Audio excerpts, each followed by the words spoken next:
on. And they were just sloppy, weren't they, Micah, in so many ways this afternoon, West Ham? Straight from the start, individual errors. I think when they played against Arsenal, went in a bit of more of a low block, they knew exactly what they needed to do. I think maybe because they needed a result and thought they could get at Newcastle. Newcastle form has been a little bit up and down. But you just see here, Tadebo's not set. And then he stops running. If he goes all the way, he could probably make that challenge. And now, goalkeeper's made a mistake, Tadebo's made a mistake, and now Fernandes, your midfielder, also makes a mistake. So it's a catalogue of errors. And do you want to be going to St James's knowing that Newcastle want to press and be trying to play out from the back? I just don't understand it. Roy, you wanted to talk about the defensive side of it. Yeah, I can't believe it. Obviously, players make mistakes. That's the name of the game. It's what you do after that. You try and cover for your teammates. You talk about compact. Players that make decision-making, distance is wrong. You got Barnes here running, you're thinking, we talk about West Ham fighting for their lives. Fernandes has got to get out there, he has to come, he ends up doing nothing. Players taking gamblings, they've got numbers back, but no intensity, no desire again, fighting for their lives. They didn't show that, and when you start the game like that, it's a long way back. But that's your point, isn't it? Everybody can make a mistake, we all make mistakes, but there is a collective lack of intensity, and we see it with the second as well. Sorry, Roy, I want to talk about this. Can we just slow this down? Okay, what are West Ham trying to be? Are they trying to press, or are they trying to sit in? Because I don't understand what's going on here with Bowen and Wilson. And some of them goes late, and as you see here, this is your centre half. I don't know if we could just pause it there. So, when you're a centre half, when you're playing with three at the back, we always use the terminology, they've got to jump.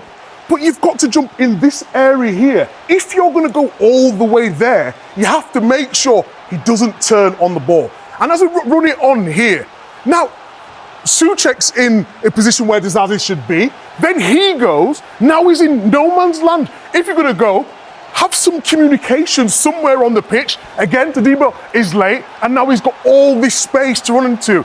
And then you mentioned it before, Wan-Bissaka's position. If he's playing wing back, come inside. You can see the play that he's developing. And we talk about individual areas. You see it more on this one. And you wanted to talk about Wan-Bissaka. Well, Wan-Bissaka, obviously, there's a number of positions again, Mike. But I think there's a bit of panic here with West Ham. They're a goal down. But you look, there's 19 minutes gone. There's plenty of time. We talk about staying compact, staying in the game. Newcastle have been great recently, make them a little bit nervous. But look at players getting on the wrong side. People run off the back of Fernandes, again, not pressing. Centre halves. Just pause it there. Sorry, Roy, before you go on. This is a danger. You have to close this space here. This player here is irrelevant because you can always come across. Now you have to go across. Whether you're playing 3 or 5 at the back, this is where the danger is at the moment. But again, I always use the phrase smelling danger. If you stop here, you must go, lads, we're in trouble here. There's trouble ahead. In terms of players getting back in, protecting the middle of the goals, ball watching, and Newcastle have enough quality because it's only 1 or 2 passes. I don't think Newcastle have done anything extraordinary here. Nice play, and how can be straight in on goal? And even when Wan-Bissaka is running back here, Wan-Bissaka, I don't want to be too hard. He's looking over his shoulder. Somebody's about to shoot on his goal, and he's worried about somebody behind him. That's the danger. You've got to protect the middle of the goals, particularly if you're playing 3 at the back. And then this is all self-inflicted. If you lose a game and Newcastle are brilliant, but this from a throw-in, you've got players ahead of the ball. And from your own throw-in on the halfway line, within less than 10 seconds, the game's gone. So it's all look at here. Your own throw-in takes 3 players out the game. Yeah, but you know, a lot of professional footballers don't know how to throw the ball. Even the throw's not great. It's up in the air. No, throw it at him so you can give it back to your first time. You got your teammate out of the game. I know you're hoping you might get away with it, but it's good play, nice and sharp. Little reverse pass, and we got Michael Jackson on the end of it. Here we go. And it's all, I bet you Newcastle couldn't believe their luck. And this is a Newcastle team who haven't been brilliant recently. And you're gifting them the game. No, they had a go in the end, obviously West Ham, but it's very easy to have a go when you're 3-0 down. The game's done. And it's their performance, the way they started the game, you're on about fighting for your lives.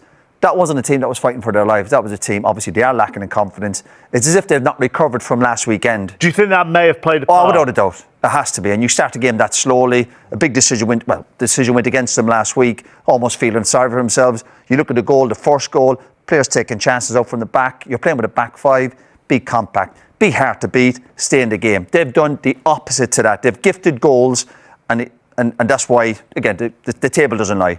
They're where they are. They deserve to be where they are. Not good enough. And decision making is all schoolboy stuff. It'll be interesting to hear what Nuno says afterwards on why he started with a back three, and also he started with Callum Wilson and Castellanos started on the bench. When Castellanos came on, he had over half of West Ham shots this afternoon. I mean, including a sensational goal. But the question, I suppose, will be why he didn't start. Yeah, but the system was fine last week. Again, you still have to trust your players with their decision making. I think this, again, we talked about last week about being compact. Maybe there is a bit of panic in their game. We have to win this game. They think, obviously, but you have to stay in the game. You're not going to win the game in the first 20 minutes up at Newcastle. They're lacking goals, and that was a brilliant finish, but too little, too late. The game was over after 20 minutes. I think maybe in the manager's head, you know, when we talk about taking positive from games, and Wilson scored that goal, and then it got ruled out.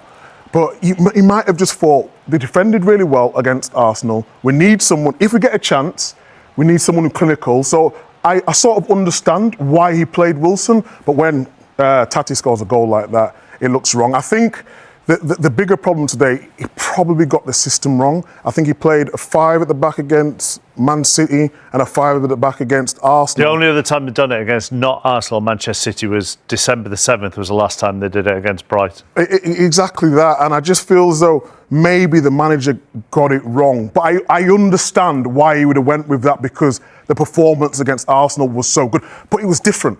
And that's why if you're going to be in a low block and have people around you, you can do that. But they tried to open up a little bit too much today. But you give up chance of that, Mark. The tactics and systems, the players' decision making. Even if a back four, you want to be compact. Don't think, just because there's a back five, it's going to be slightly easier because you have numbers back. The way they defended, no matter what system they were playing, we're on about the attacking players turning up.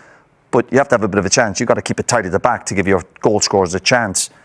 Not good enough defensively. We will hear from Nuno Espirito Santo and Eddie Howe on Sky Sport, because, Micah, it now takes him into most Premier League wins by Newcastle managers. So he goes ahead there of two of the most beloved Newcastle figures in Keegan and Sir Bobby Robson. He's done a great job, hasn't he? I think it's been difficult for him at times, sort of trying to play Champions League football and then league football, not got the squad. But yeah. And they are still in the European mix. Remember, 8th is going to get European football. So Newcastle and Everton still have a chance of making 8th. And the graphics back. It feels. I mean, if people have been with us right from 12:05 when you haven't. we first showed this graphic, but you loved it, Micah. So my wish is your command. Well, we're looking at Newcastle that way, so they could finish 8th, like you said. Well, we're looking at Newcastle that way, so they could finish 8th, like you said, but all the way down to 14th. It's tight, isn't it? Yeah. But like I said before, it's a brilliant graphic. It looks the same as before again. We've been here for 22 hours and the table looks the same. It does, but Newcastle could finish anywhere from 8th to 14th. Well, just focus on them, because would you say, even if, let's say they miss out on Europe, but even if they finish top half after everything, is that all right? Yeah, just about. I think obviously the expectation after last